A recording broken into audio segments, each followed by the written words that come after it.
అరకు పార్లమెంటేరియన్ని. అయితే నిన్న జరిగిన inauguration, Araku coffee stall inauguration మన పార్లమెంట్ లో జరిగిందన్న విషయం మనందరికీ తెలిసిందే. అయితే ఈ ఇనాగ్రేషన్ ఫంక్షన్ కి స్థానిక అరకు ఎంపీని పిలవకపోవడం బాధాకరం. అయితే ఈ అరకు స్టాల్ ని ఇనాగ్రేట్ చేయడం నిజంగా గర్వించదగ్గ విషయం, మనందరికీ proud moment. Especially people from tribal కాన్స్టిట్యున్సీకి చెందిన పీపుల్ అందరికీ ఇది ఒక ప్రౌడ్ మూమెంట్. అంతర్జాతీయ ఖ్యాతి కలిగిన అరకు కాఫీ పార్లమెంట్ లో స్టాల్ పెట్టడం నిజంగా గర్వించదగ్గ విషయం. అట్లాంటి అంత మంచి విషయాన్ని అరకు స్థానిక ఎంపీగా ఉన్న నన్ను ఇన్వైట్ చేయలేదు. కానీ ఈ రోజు నేను ప్రెస్ మీట్ పెట్టి మీ మీడియా ముందుకు రావడానికి గల ప్రధాన కారణం నన్ను ఇన్వైట్ చేయలేదు అన్నది కాదు. ఇన్వైట్ చెయ్యకపోయినా నేను ఫీల్ అవ్వలేదు, బాధపడలేదు, చింతించలేదు. కానీ ఈ ప్రాసెస్ జరుగుతుంది, అరకు కాఫీని పార్లమెంట్ లోకి తీసుకుని వచ్చి పెడతాము అనే ఆలోచన మీకు కలిగిన రోజే అక్కడ మన ఎంపీ ఉన్నారు, మన సమస్యల మీద ఆమె పార్లమెంట్ లో మాట్లాడుతున్నారు, ఆమె వాయిస్ ని వినిపిస్తున్నారు పార్లమెంట్ లో. అలాంటప్పుడు అంత మన కోసం ఫైట్ చేసే ఆమెకి ఒక్కసారి చెప్పాలని చనిపోయలేదా అని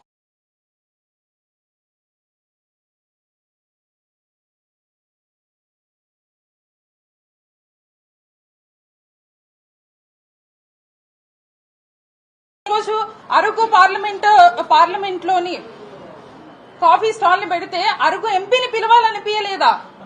కానీ ఈ ప్రాసెస్ లోని ఒకవేళ గనక నన్ను పిలిచి ఉంటే, లేకపోతే ఒకవేళ గనక నా పార్టిసిపేషన్ గనక ఈ ప్రాసెస్ లో ఎక్కడైనా పెడితే, నాకున్న ఐడియాస్ ఒక 2-3 నేను మీ అందరితో షేర్ చేయాలనుకుంటున్నాను. ఈ రోజు అందరూ టేస్ట్ చేసిందే, అంతర్జాతీయంగా కూడా అందరికీ తెలిసిందే. అయితే దాని వెనక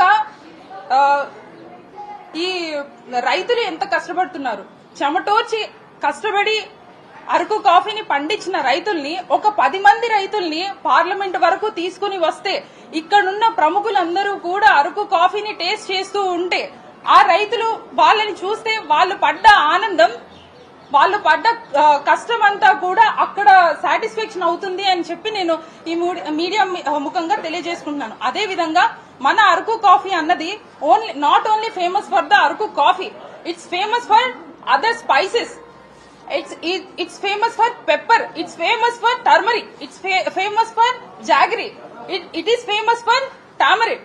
ఇట్లాంటి స్పైసెస్ ఎన్నో ఉన్నాయి. అరకు కాఫీ మాత్రమే అరకుకి ఫేమస్ కాదు, Araku famous for all the spices. ఇట్లా ఎన్నో ఉన్నాయి. అట్లాంటివన్నీ కూడా మనం బయటకు తీసుకుని వచ్చి ఇక్కడ పార్లమెంట్ సాక్షిగా ఎంతో మంది ఎంపీలకు కానీ, స్పీకర్లు కానీ, లేకపోతే ఇక్కడ నిన్న పార్టిసిపేట్ చేసిన అందరికీ మనం తెలియజేయవలసిన పరిస్థితి ఉండేది, ఒకవేళ నన్ను కూడా పార్టిసిపేట్ చేయగలిగితే.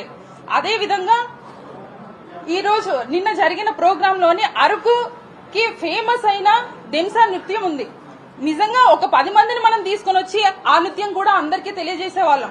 ఇట్లాంటివి ఎన్నో ఉన్న అరకుని ఓన్లీ వచ్చి 2-3 వచ్చి ఇప్పుడు నేను రైతుల్ని తీసుకుని రావాలి అనేసి నేను అనుకున్నాను.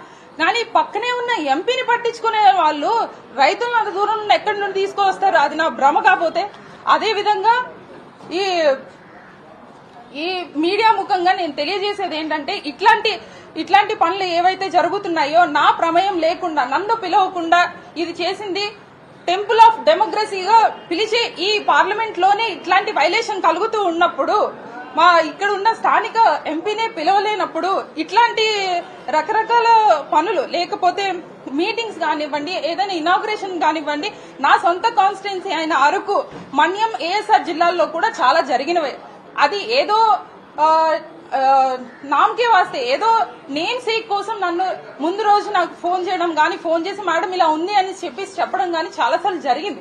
కాకపోతే ఇక్కడ పార్టీలు మీరు కన్సిడర్ చేస్తున్నారా, లేకపోతే తక్కువ మంది ఎంపీలు ఉన్నారు కదా వీళ్ళని ఎందుకు కన్సిడర్ చేయాలి అనేసి మీరు అనుకొని మమ్మల్ని పట్టించుకోవట్లేదేమో నాకు తెలియదు. కానీ ఇట్లాంటివి ఉన్నప్పుడు ఏది ఏమైనా గానీ పార్టీలను పక్కన పెట్టి ఇట్లాంటి పెద్ద ప్రోగ్రామ్ అయినప్పుడు మాత్రం ఖచ్చితంగా ఒక ఎంపీగా నాకైతే ఇన్విటేషన్ రావాలి అని చెప్పేసి నేను డిమాండ్ చేస్తున్నాను. అదే విధంగా నిన్న ఏదైతే జరిగిందో దీనికి ఖచ్చితంగా నేను స్పీకర్ గారిని కలుస్తాను. కలిసి నేను ఎక్స్ప్లెనేషన్ నాకు కావాలి సార్ అని చెప్పేసి సార్ని అడుగుతాను. అదే విధంగా ప్రైమ్ మినిస్టర్ గారైన శ్రీ నరేంద్ర మోడీ గారికి కూడా నేను లేఖ రాస్తాను. ఖచ్చితంగా నాకు ఈ ప్రోటోకాల్ వైలేషన్ ఏదైతే టెంపుల్ ఆఫ్ డెమోక్రసీ అంటున్నారో దాంట్లో ప్రోటోకాల్ వైలేషన్ జరిగింది. అది ఎవరు చేశారు, ఎందుకు చేశారు, ఇంటెన్షనల్లీ చేస్తే ఖచ్చితంగా నాకు జస్టిస్ కావాలి అండ్ నాకు ఎక్స్ప్లెనేషన్ కావాలని చెప్పేసి నేను డిమాండ్ చేస్తున్నాను.